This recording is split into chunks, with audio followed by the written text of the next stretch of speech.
My own faith in an organized world governed by international law dates from the first study of the life of William Penn and his holy experiment, as he called his unfortified Commonwealth of Pennsylvania in 1682. This study was begun when I was asked to design and execute the series of paintings in the governor's reception room in the then new state capitol. I named this series The Founding of the State of Liberty Spiritual. Some years later, the study was continued when I was commissioned to decorate also the Senate chamber and the Supreme Court room in the same building. These themes, as developed, became respectively the creation and preservation of the Union and the opening of the book of the law. And by the creation and preservation of the Union, I did not mean only the union of our states. I meant the union of the world. And I believe that it would come about based upon the principles upon which our own Constitution was founded, our federal principles, and that was founded upon the holy experiment of Penn 100 years before. Why do we not hear what William Penn did? Because his work was so great and so fundamental, and it's passed over. They would rather forget it. They would rather forget that he successfully established his government with no military force whatever. But as I've said here, we don't hear much about it. Well, it doesn't seem ready to listen. But I think it's ready to listen now. I do believe it is. I believe the very exigency of the condition of the world now, annihilation or reformation, is bringing people to the point where they are ready to hear. I would like to just enumerate the panel. This is especially the theme here is especially the theme of religious freedom. And in the book I have also a quotation from Penn's laws, which says, he wants all those who believe in God. It wasn't irreligious freedom. Those who came here were to believe in the Almighty Creator and Sustainer of the universe, though they were to worship Him according to the dictates of their individual conscience. But they were not to say or do anything in condemnation or criticism of anyone's else's way of worshiping. That was disturbing the peace and should be punished. Now that's rather a new idea, isn't it? So do any of us ever criticize any other religious body? Well, then we're breaking Penn's law, and we're subject to punishment under his law. How does it come? Well, the first one, at the east end of this wall, is the printing of the Bible in English by William Tyndale. In Cologne, it was forbidden here. I mean, it was forbidden in England, which is almost the same thing. And they believed that Tyndale, the authorities believed that Tyndale was a heretic or had heretical opinions, and that his translation would not be trustworthy. For that reason, they forbade it. But he was a greater scholar than they were. He had studied the original Hebrew and Greek at Oxford. The coat of arms of his own college is there. And he went to Germany, and at Cologne, he started the translation, beginning with the New Testament. The copies were smuggled in bales of merchandise into England and read eagerly by those who were waiting for it. And when they found that these volumes had got into the country, they had a search made, and especially at Oxford, they searched Christ Church, which was the college that had been recently established, for the screening of the best students for the church. And there they found those best students had the forbidden book hidden in their rooms. They made a search and brought them all out, and they forced the students to march in a procession and throw their precious volumes into the flames, which they are doing. And then the next panel represents, some years later, at Zielwald in Belgium, the execution of William Tyndale. this was done under the authority of the Church of England. He was strangled at the stake and his body was burned. He was not burned alive. But his last words were, "Lord, open the King of England's eyes." And I think those are very Christ-like words, "Father, forgive me." And in this next panel is the answer to Tyndall's prayer when Henry VIII allowed the Bible, which had by then been completed, to be read, as he said, without fear or danger of any ordinance hitherto granted to the contrary. And in the other longer panel, just above me, is an example of the still persecution of someone who, as a consequence of her freer reading and study, held some opinions of her own which were then considered heretical. She was examined and urged to recant, but her words were rather deaf than false to faith. She was condemned as a heretic, and by the state she was executed. She was burned alive. When I selected her as a type of women ready to die for what they felt or what they believed to be truth, and the fourth panel on this wall is called The Culmination of Intolerance and Persecution in Civil War and the Rise of the Puritan Idea, and this represents or symbolizes Cromwell's Ironsides, going perhaps toward the Battle of Marston Moor. Though later, as we know, when the Puritans came to New England, they in turn persecuted any Quakers who came to their province, so they did not achieve the ideal of religious freedom. Then comes the panel of George Fox on his Mount of Vision, which was Pendle Hill, for which Pendle Hill in Pennsylvania is called, receiving his message and about to obey the command to go forth and preach the revelation of inner light which had come to him, and the revelation that a Christian could not bear carnal weapons. And the other is William Penn, the student at Oxford, the son of Admiral Sir William Penn of the British Navy, and he is having one of his many experiences of a vision of outer light in the room and a sense of inner light, and the feeling that the soul of man could communicate directly with God. And the words in the center of the light are, "He shall build my city, and he shall let go my captives." And he wrote of these experiences later, "I had an opening of joy as to these parts when a lad at Oxford." And then the pictures on this wall, opposite the window. This is where Penn hears the Quakers preaching under the trees while he is still a student at Oxford. It's the meadow of Christ Church, which was his college, and the buildings are shown behind. His friend, who is with him in red, has his hand on his shoulder and is endeavoring to turn him away from listening to Thomas Lowe preaching the Quaker ideas under the trees. And in this figure of the Cavalier in red, I said I made him as beautiful as I possibly could. And he represents the world, the flesh, and the devil. And he's very beautiful. So beware.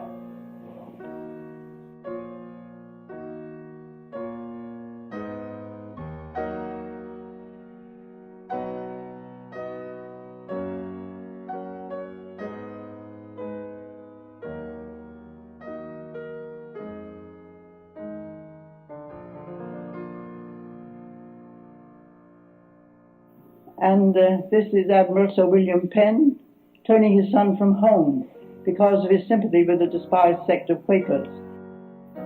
And it is the dog who understands better than the father what has happened. The father died an old man at 49. Things are different now, you know, I'm glad to say.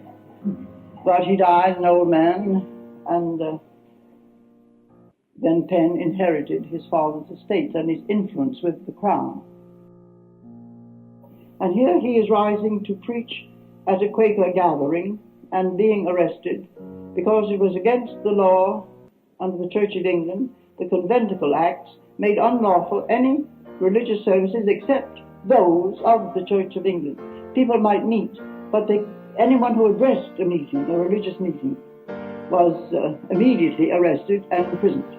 And in the centre he is being examined by the Lieutenant of the Tower of London, who, by the way, was an intimate friend of his own father. And in the book there's a very amusing account of that examination, showing Penn knew much more about law than the Lieutenant of the Tower. And the quotation above, he's condemned to be imprisoned, and he says, "I scorn that religion which is not worth suffering for, and able to sustain those that are afflicted for it." And then the lieutenant ordered a troop of musketeers to convey him to Newgate, filthy Newgate prison. He said, "Oh, no, send your lackey. I know the way to Newgate." He'd been there before. I think that's the most charming manifestation of Quaker principle. And at Newgate, he wrote one of his very wonderful pamphlets or essays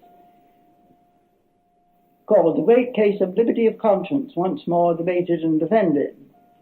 And it was very scholarly and very forceful, showing the foolishness of any government afflicting their people and hampering them for their religious opinions. He has one little companion, it's a mouse. And in the next, after the force of his writings freed him, he is visiting other Quakers who were imprisoned. The prisons were getting full of them because the Quakers never ran away, you know. The next Sunday after somebody had been arrested, they met again. The next first day, as they called it, they met again, and then whoever spoke to them was arrested in turn, and they were kept right on. Others would sort of try to go underground and worship in a sort of a sneaking way, but not the Quakers. And here he is visiting, and he spent much of his fortune and used all the influence he had with the crown in trying to mitigate their conditions. And then the next is called Penn's Vision, where he sees himself as leading out of prison all those who are afflicted for their religious beliefs and taking them in the ships to the New World, where they can be free. There's a rabbi there, there's a nun and a monk, there are Puritans, and all the varieties of religious experience are symbolized in that group. Somebody asked me the other day about the little baby. I said, that little baby is born in prison. And the children who have found a flower, small children, next, haven't seen a flower for some time, and the young boy beside the leading woman is shading his eyes, being blinded by the light after so much of his life spent in darkness.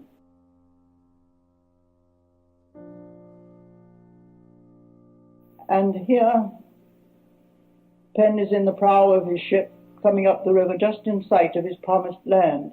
I wanted him to be alone at last, well, as he was in his study at Oxford. Here he's alone. And he said, the air smelt as sweet as a new-blown garden, which is a lovely way of saying it, I think.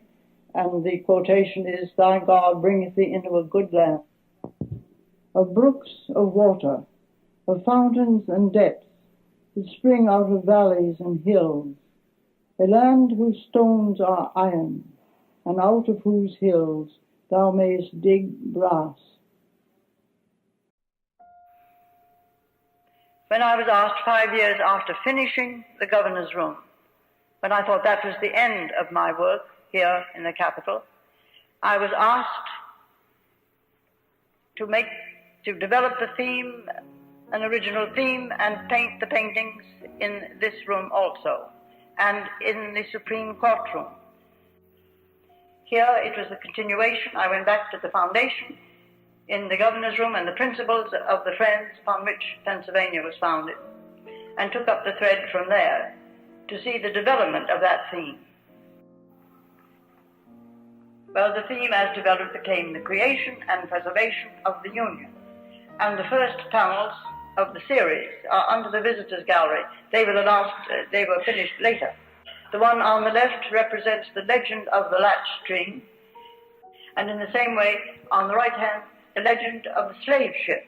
But they are symbolic, they are typical of the two great Quaker principles that laid the foundation of this Commonwealth, and they are the foundation of our Union.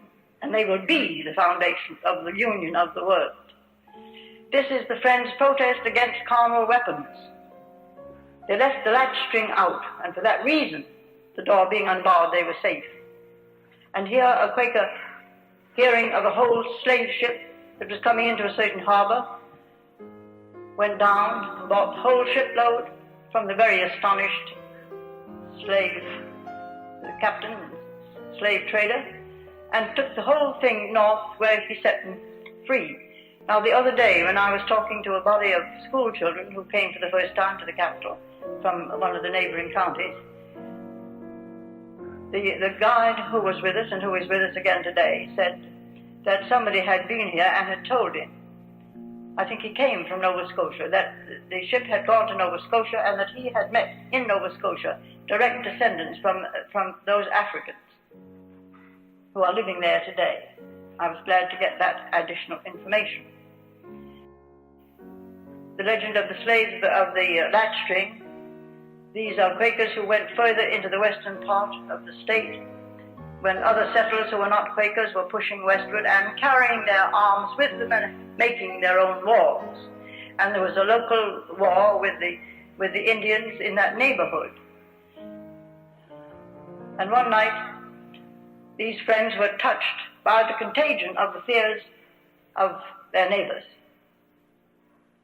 It was like what people say, a bug. Well, the bug of fear got them that night, and he pulled in the latch string, which he usually left hanging out. And when he went to bed, he couldn't sleep, neither could his wife. Their consciences were not at ease. And so he said to her, I think it would be safer if I got up and put out the latch string, which he did, and then retired in peace. Soon after, they heard the footsteps of a party of Indians come past their little cabin, and the door was thrust open.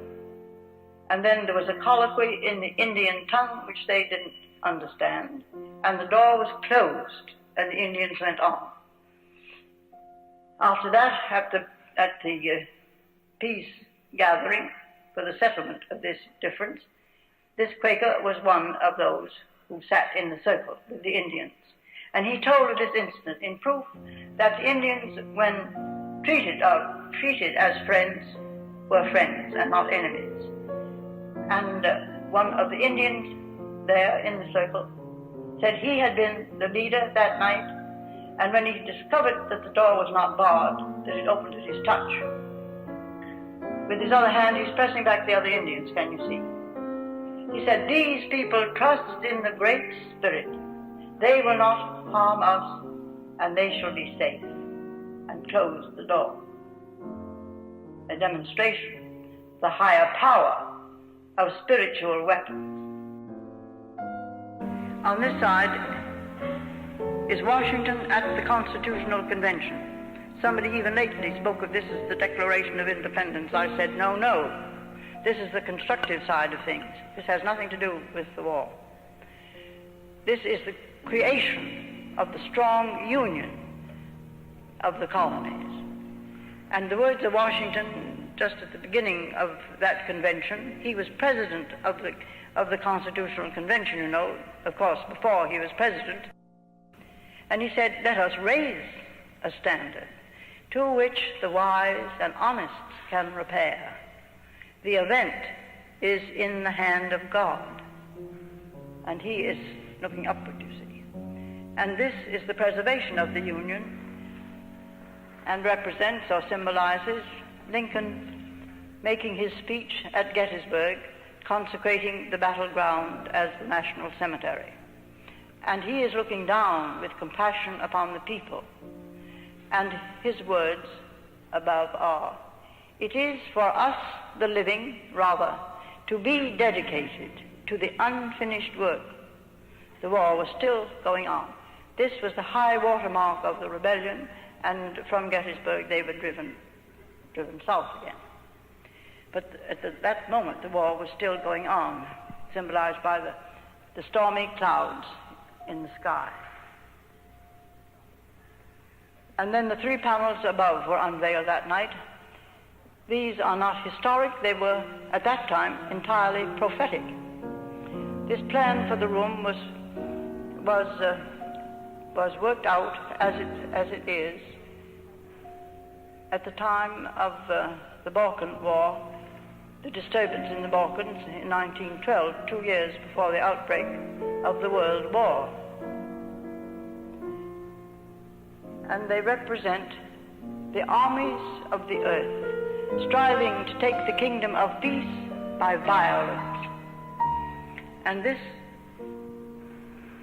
represents the slaves of the earth being driven upward, forward and upward by their very slave drivers, who are fear and tyranny and greed, from the slave ships on and up, and they all meet in the city of peace, where the shackles are taken off from the slaves, and they rejoice in their freedom, and the leader there surrenders. Instead of conquering, he surrenders to the idea of peace.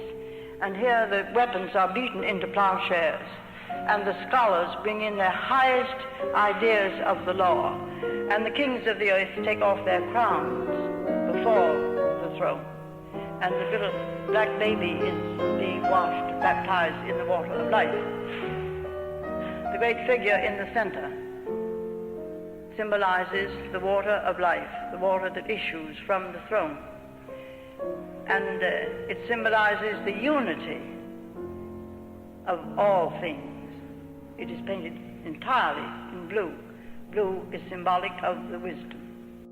Because there had to be that great, strong, enormous central figure as keystone to hold all the different parts of the paintings in the room together. The inscription underneath this great central panel is, "He carried me away to a great and high mountain and showed me that great city. And he showed me a pure river of water of life, clear as crystal, proceeding out of the throne. And the kings of the earth do bring their glory and honor into it. And on either side of the river is there the tree of life. And the leaves of the tree were for the healing of the nations."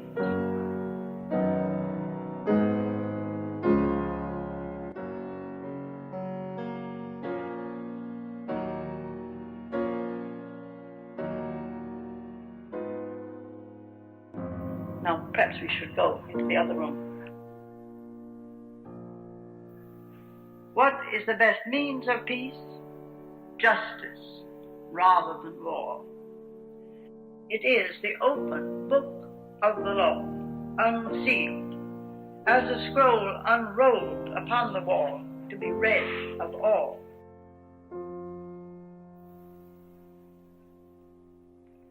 I remember when I was studying to prepare for these paintings and for those in the Senate, I was to have some time, about 4 weeks, in Oxford.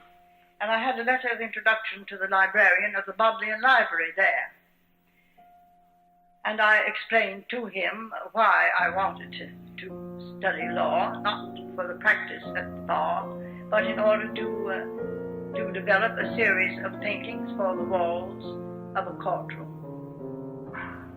And I said, therefore, I would like to read and study the history of law. And he looked at me and said, "It has never been written." And I said, "Then I'll have to write it." And there I was allowed to study any of the books that I selected. And there was a great statue of Blackstone, the interpreter of the common law of England. And my studies were made from that statue in the great hall of All Souls Library. And the notes that I made from Blackstone's commentaries, his introduction, were taken from a copy of Blackstone, which they let me have, and they laid it on the desk beside me, a great calf-bound volume, and on the flyleaf was rather carelessly written, "The gift of the author." So my notes were made right from this book which Blackstone himself had personally given to that particular library. He seemed to come very close.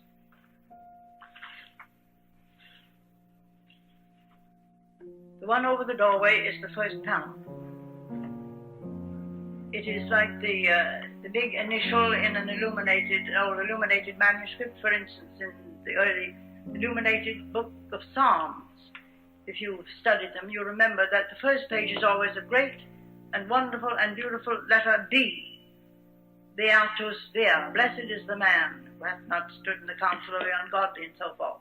And usually twining around this beautiful enormous B is a Jesse tree or some such symbol. In my notes, after a great deal of reading and written notes, then I like to simplify and make some illuminated pages of notes where the essence can be brought out more. And I made at the top of my page a large L-A-W for the law as the big initial at the top of the note page. And then I suddenly saw that L-A-W stood for love and wisdom.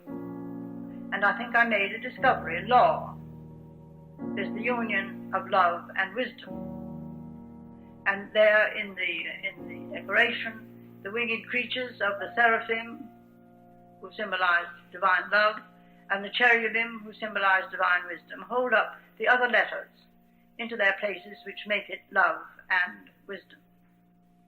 And I evolved a musical scale, which I think has not ever been done before, a scale of the law as in music. Usually the scales of the law stand for the weighing of justice, until there's an even balance. But this is a musical scale.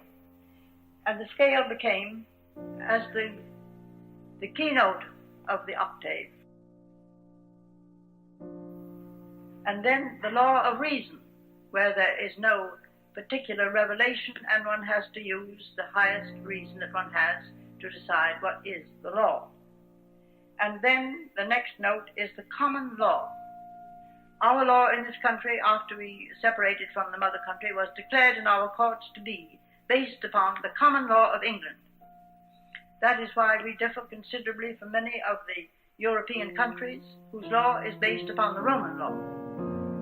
And those proceed from opposite points of view. The Roman law is from authority. The common law comes up from custom of the people.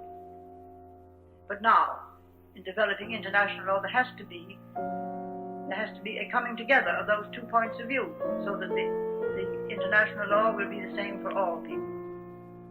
And I believe that an understanding or a solution of the difficult problem of international law requires and indicates a high spiritual development.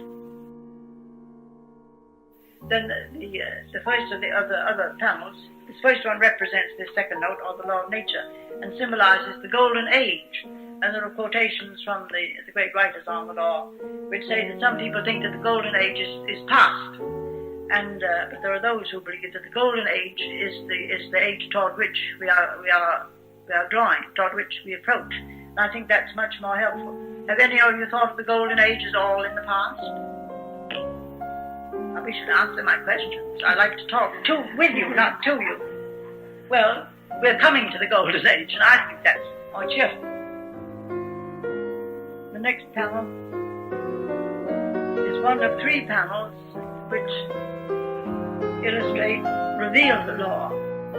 They believed that the king, that nobody on earth was able to make law, that it was a divine existing thing, but that when the case was brought before the king for a judgment, his decision was a judgment, but not a law, and it was revealed to him at the moment by the agent of the law, who was called Themis, and the judgments were called Themistes. They are not laws, but judgments. That is from Exodus as applying to this panel in the center here, which symbolizes Moses upon the mount, writing the second edition, you remember, of the Decalogue. And there, somewhat compacted and abbreviated, I have the 10 Commandments. And I think it was rather wonderful that nobody stopped me. I had, of course, to submit all my subjects to the commission before going on, and nobody prevented my putting the Decalogue on the walls of this court. And then next is the Sermon on the Mount, or the Christian idea of revealed law, with the Beatitudes. I think it was something of an accomplishment also to have nobody stop me from putting the Beatitudes on the wall of this courtroom. Jesus Christ, in the Sermon on the Mount, revealing the Christian idea of law. The Beatitudes give positive statements of what shall be done, balancing the Decalogue statements of what shall not be done.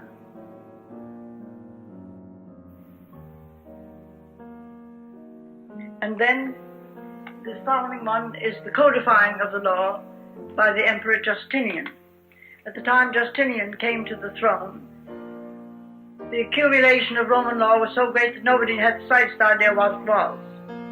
And the first 8 or 9 years of his reign he devoted to putting the best jurists that were available to the codifying of the Roman law. And this represents his giving thanks at the completion of the code. To the one opposite the opening of the book of the law, the initial of the law. It is called the Spirit of Blackstone.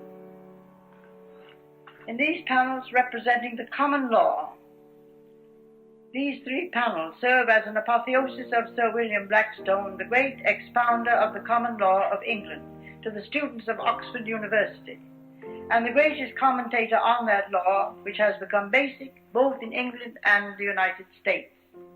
I made my first notes from a copy upon whose fly leaf was written, as I have told you, the gift of the author, and my sketches and studies from the statue in All Souls Library. Clad in scarlet robes, he symbolizes the stability and majesty of the law.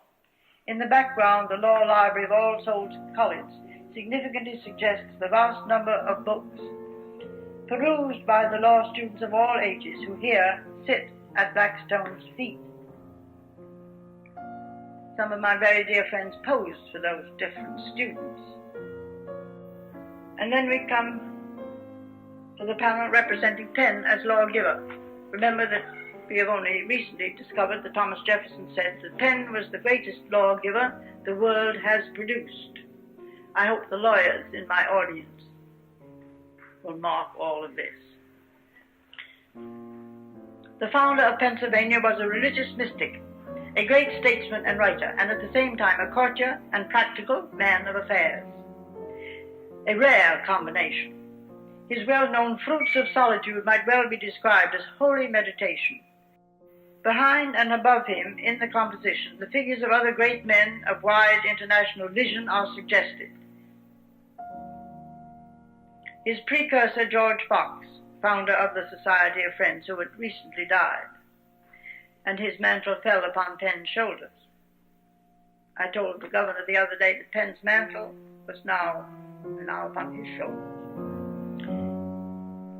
The figures of other great men of wide international vision are suggested. Sir Thomas More, author of Utopia, John Milton with Paradise Regained, and there are quotations underneath from Paradise Regained, and as I have often said, you don't often hear people quote from Paradise Regained, do you? Have you ever read it? You hear them quote from Paradise Lost, don't you? Yes. And in Dante, you hear them quote from the Hell, from the Inferno, don't you?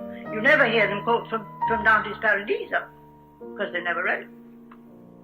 They haven't been able to. It's been blank. Henry IV of France, John Locke, the English philosopher, Sir Algernon Sidney, Woodrow Wilson, and others. I won't tell you who the others are.